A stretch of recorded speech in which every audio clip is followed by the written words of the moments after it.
అందరికీ నమస్తే, welcome to our channel. నేను సిరి. సో మన డార్లింగ్ ప్రభాస్ సలార్ తర్వాత ఎక్కువ లండన్లోనే కనిపిస్తున్నారు. హైదరాబాద్లో తన సొంత నివాసం ఉన్నా కూడా అక్కడ మాత్రం ఎక్కువ కనిపిస్తున్నారు. అయితే డార్లింగ్ మన ప్రభాస్ అక్కడ ఏమైనా లండన్లో ప్రాపర్టీ తీసుకున్నారా, కొనుగోలు చేశారా అంటే ఈ వివరాలని మనకు తెలియజేయడానికి మనతో పాటు ఉన్నారు ప్రముఖ సినీ క్రిటిక్ యజ్ఞమూర్తి గారు. నమస్కారం సార్. నమస్తే సిరి సార్.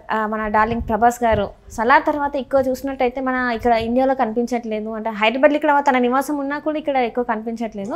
ఎక్కువ లండన్లోనే కనిపిస్తున్నారు. అక్కడ ఏమైనా ప్రాపర్టీ కొనుగోలు చేశారా, అసలు ఏంటి సార్? ఎక్కువ అక్కడే చాలా వరకు అక్కడే టైం స్పెండ్ చేస్తున్నారు. సో దీని వెనకాల గల కారణాలు ఏంటి సార్? ప్రభాస్ ప్రస్తుతం మనకు తెలుసు సలార్ తర్వాత ఆయన కల్కి సినిమా షూటింగ్లో పార్టిసిపేట్ చేస్తున్నారు కూడా. అయితే మనం చూసినట్లయితే ఇప్పుడు అందరూ కూడా యాక్టర్లు అందరూ కూడా స్టార్ హీరోలు అందరూ కూడా ఒక సినిమా చేసిన తర్వాత సాధ్యమైనంత వరకు వెకేషన్కి వెళ్ళటం మనం చూస్తూ ఉన్నాం. తమ ప్రైవేట్ లైఫ్ని బయట గడపడం మనం చూస్తున్నాం విదేశాల్లో, ఫారిన్లో. ఎందుకని హైదరాబాద్లో వాళ్ళకి నివాసాలు ఉన్నప్పటికీ కూడా ఎందుకు బయటకు వెళ్తున్నారు అనే చాలామందికి ఒక ఆలోచన కలుగుతుంది. సో ఇక్కడ హైదరాబాద్లో ఉంటే ఈ స్టార్స్కి వాళ్ళందరూ కూడా ఇంటికే పరిమితం అయిపోవాలి. షూటింగు ఎక్కడికైతే షూటింగ్ జరుగుతుందో ఆ లొకేషన్కి వెళ్ళటం, అక్కడి నుంచి ఇంటికి రావడం. సో బయటికి రావాలంటే వాళ్ళు ఫ్రీగా రాలేని పరిస్థితి మనందరికీ తెలుసు. సో ఇక్కడ వాళ్ళని ఒక డెమీ గాడ్స్ లాగా జనం చూడటం, అభిమానులు వాళ్ళని ఎక్కడికన్నా కనిపించారంటే ఏదన్నా ఈవెంట్లో బయట కనుక ఫంక్షన్లో ఇంకా చుట్టూ ఒక మాబ్ వచ్చేసేయటం, వాళ్ళు కదలలేని పరిస్థితి మనం చూస్తూనే ఉంటాం. సో అందు గురించి వాళ్ళకేంటంటే వాళ్ళకి ప్రైవసీ కోసం బయటికి వెళుతూ ఉంటారు. మనం చూసాం మహేష్ బాబు అయితే ఒక సినిమా చేస్తున్నప్పుడు ఆ మధ్యలో కూడా గ్యాప్ తీసుకొని 3 నెలలకు ఒకసారో 6 నెలలకు ఒకసారో బయటికి వెళ్ళి ఫ్యామిలీ మొత్తం తీసుకొని వెకేషన్కి వెళ్ళి రావడం, హాలిడేస్ గడపడం మనం చూస్తూ ఉంటాం. అట్లా ప్రస్తుతం మన సలార్ ప్రభాస్ కూడా సలార్ అయిపోయిన తర్వాత లండన్లో కనిపిస్తున్నాడు అని చెప్పేసి మనం వార్తలు చూస్తున్నాం. సో మనకు అందిన సమాచారం ప్రకారం ఆయన అక్కడ ఒక ప్రాపర్టీ తీసుకున్నాడు.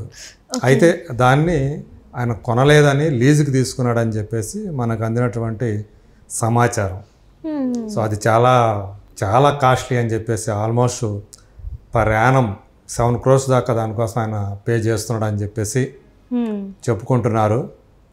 సో అంటే అక్కడికి అంత పెట్టి కూడా అక్కడకు వెళ్ళటానికి, అక్కడ ఉండటానికి ఆయనకి అంత బాగా ఆ ప్రదేశం నచ్చింది అని చెప్పేసి మనం అనుకోవాలి. ప్రభాస్ మనకు తెలుసు ఇప్పుడు చాలా బిజీగా ఉన్నాడు. ఇదివరకట్లాగా చాలా గ్యాప్ వచ్చినట్లుగా కాకుండా ఈసారి ఎట్లయినా సరే ప్రతి సంవత్సరం తన సినిమా 1-2 రిలీజులు ఉండాలని చెప్పేసి ఆయన ప్లాన్ చేసుకుంటున్నారు. సో బాహుబలి తర్వాత సాహో కానివ్వండి, రాధేశ్యామ్ కానివ్వండి, తర్వాత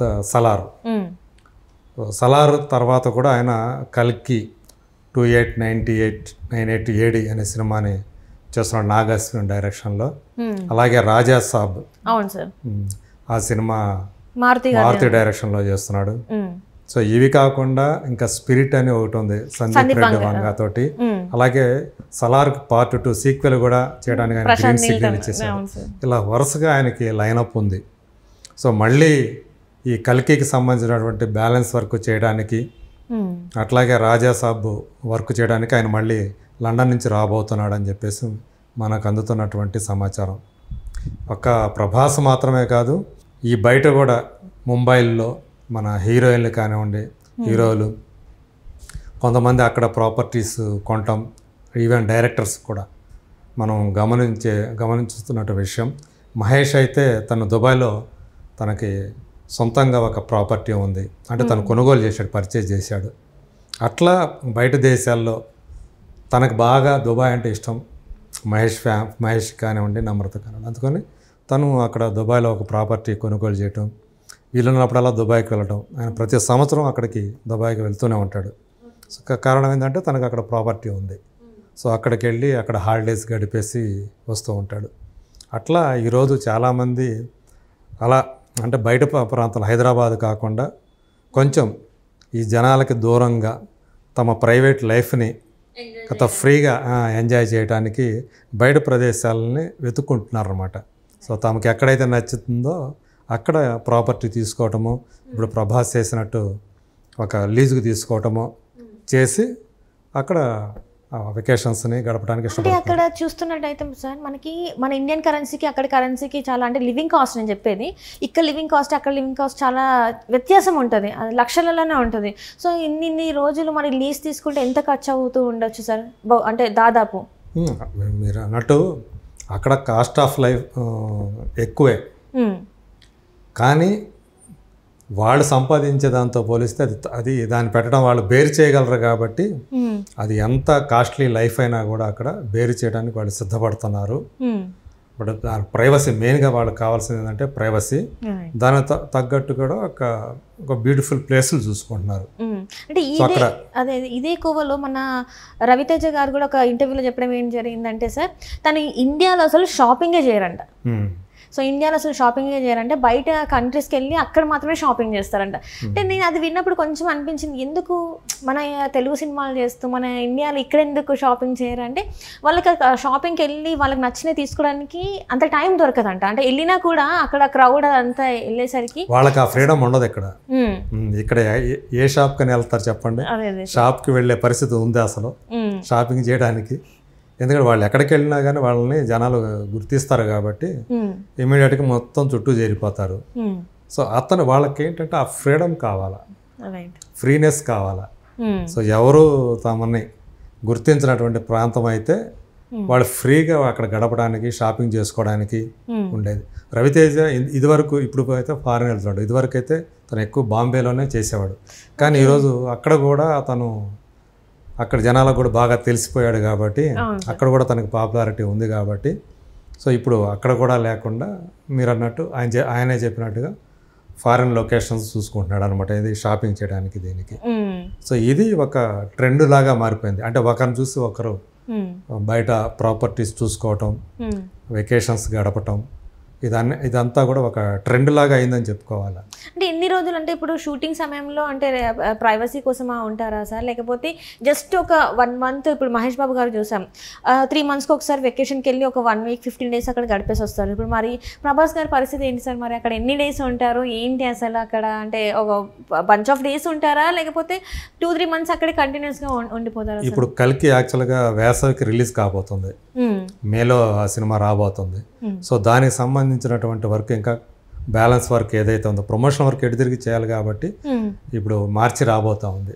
సో కంపల్సరీగా తను రావాలి. దానికి తోడు రాజాసాబ్ షూట్ కూడా ఉంది. సో కొద్ది రోజుల పాటు అక్కడ గడిపేసి యుద్ధమిత్తంగా మనకి ఎప్పుడు వస్తాడు కరెక్ట్గా మనకు తెలియదు కానీ, బట్ ఆ 2 పనులు, ఒకవైపు షూటింగ్, ఇంకోవైపు దాని ప్రమోషనల్ వర్క్, కల్కికి సంబంధించినటువంటి ప్రమోషనల్ వర్క్. సో దీంట్లో ఆయన పార్టిసిపేట్ చేయాలి కాబట్టి ఖచ్చితంగా మార్చిలో ఆయన ఏదో ఒక రోజు ఇక్కడికి వస్తాడు. అంటే ఇక్కడ చూస్తున్నట్టయితే మన స్టార్స్ అందరికి ఇండియాలో కాకుండా ఇంకా వేరే స్టేట్స్లోనే వాళ్ళు అక్కడ ఫ్రీగా తిరుగుతున్నారేమో అనిపిస్తుంది సార్. ఇదంతా చూస్తుంటే ఇక్కడ వాళ్ళకి స్వేచ్ఛ లేదేమో అని అనిపిస్తుంది సార్. నిజంగానే ఇక్కడ వాళ్ళకి స్వేచ్ఛ కరువే. బయటికి రావాలంటే స్వేచ్ఛగా మనలాగా వాళ్ళకి కూడా ఏంటంటే అందరికీ మిగతా వాళ్ళలాగా షాపింగ్ చేయాలన్నా, బయట ఎక్కడన్నా తిరగాలన్నా, హోటల్కి వెళ్ళాలన్నా కానీ మిగతా వాళ్ళ ఎలా స్వేచ్ఛగా అయితే వెళ్తారో అలాంటి స్వేచ్ఛ సెలబ్రిటీలకి తక్కువ ఉంటుంది. అందువల్ల మరీ ప్రభాస్ లాంటి స్టార్స్కి, స్టార్స్కి అసలు మొత్తం ఇండియాలో ఎక్కడికి వెళ్ళినా ఇబ్బంది. సో కాబట్టి వాళ్ళు ఇక్కడ కాకుండా బయట షాపింగ్ వెళ్ళటం కానీ, వెకేషన్స్ వెళ్ళటం కానీ, సో అవన్నీ కూడా ఇక్కడ మనకి వెకేషన్ కంటే చాలా ప్లేసులకు వెళ్తాం మనం. అది పుణ్యక్షేత్రాలు కావచ్చు, విహార క్షేత్రాలు కావచ్చు, విహార ప్రదేశాలు కావచ్చు, మనం వెళ్ళగలుగుతాం. కానీ వాళ్ళు వెళ్ళలేని పరిస్థితి. సో అందు గురించి వాళ్ళు ఆ వెకేషన్స్కి బయట ప్రదేశాలు, అది కూడా ఫారిన్ చూసుకోవడం అనేది అందు గురించి.